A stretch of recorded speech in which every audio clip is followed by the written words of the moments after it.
investigation. I'm Agent Fox Mulder. This is Agent Dan Scully. We're with the Federal Bureau of Investigation. Some defy logic. That still doesn't explain how an 8-year-old girl can kill 2 grown men. Others are too fantastic to be believed. You believe in the existence of extraterrestrials. But most disturbing are those incidents too dangerous to be revealed. Listen to me, Scully. This thing exists. But how do you... The government knows about it. And I gotta know what they're protecting. Are you familiar with the so-called X-Files? I believe they have to do with unexplained phenomena.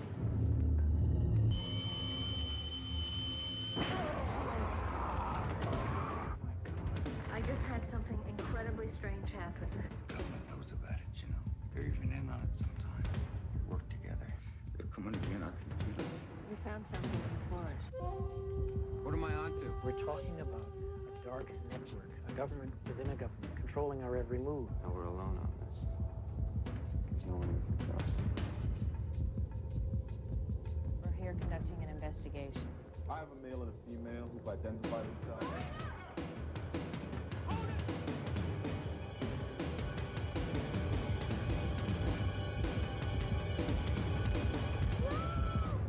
Experience the X-Files.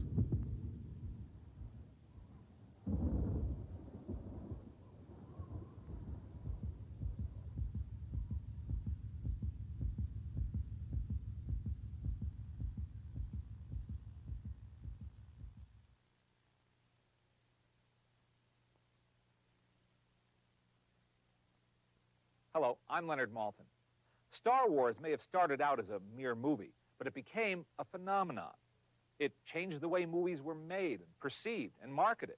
It ushered in a new era of science fiction and fantasy and developed a whole new vocabulary of visual special effects. And the man who created the film, who imagined it and then realized it, is here with us today to share some of his memories, George Lucas.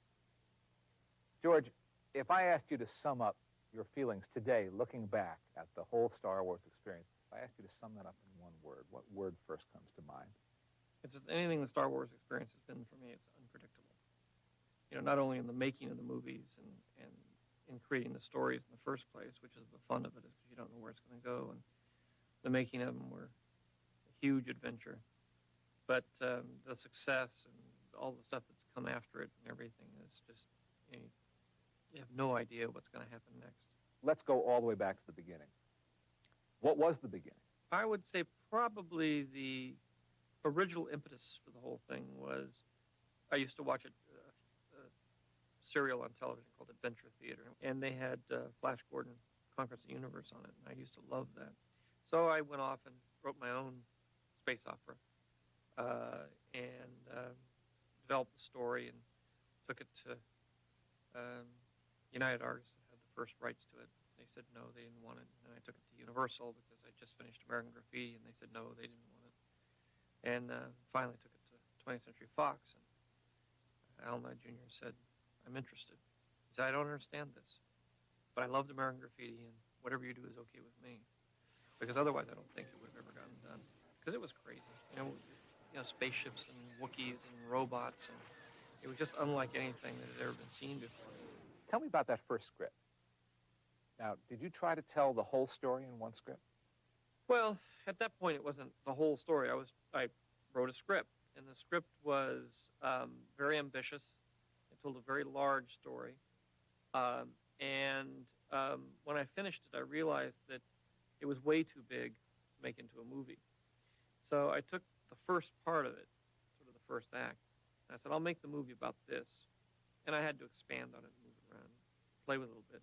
But I basically then focused on that as being the film. And I said, someday, if I ever get a chance, maybe I'll make these other things, the rest of it, the other two-thirds, into a movie.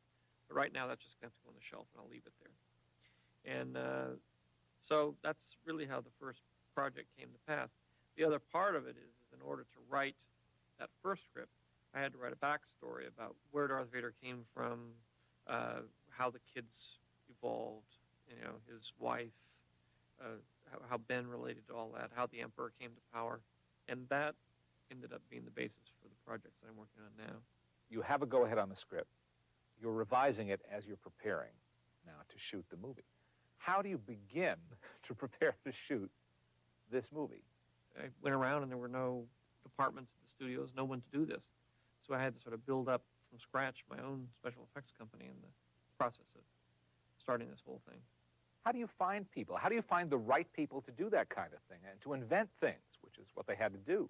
Yeah, there was a small group of people that had done special effects. Some guys that worked in commercials doing the Pillsbury Doughboy and this, so there was maybe a few dozen people in Hollywood that actually had some experience. They're mostly college students. They're mostly very young.